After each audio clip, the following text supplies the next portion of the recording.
તો આજે આપણે બનાવીશું મીઠી સેવ. મીઠી સેવ બનાવવા માટે સેવ લઈ લીધી છે.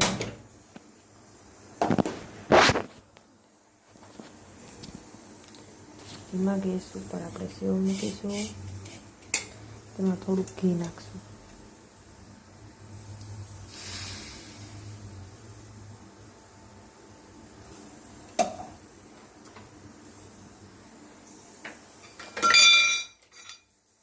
ધીમા ગેસે અમે થવા દઈશું.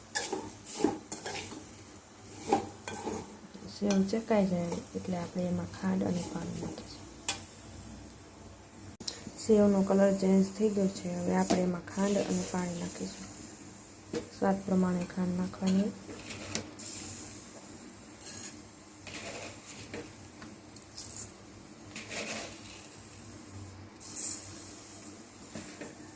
અને તેમાં પાણી નાખીશું.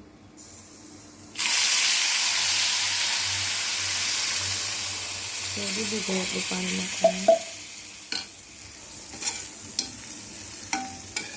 અને આને ઉકળવા દઈશું. ફૂલ ઉકળી જાય પછી આપણી સેવ બની જશે.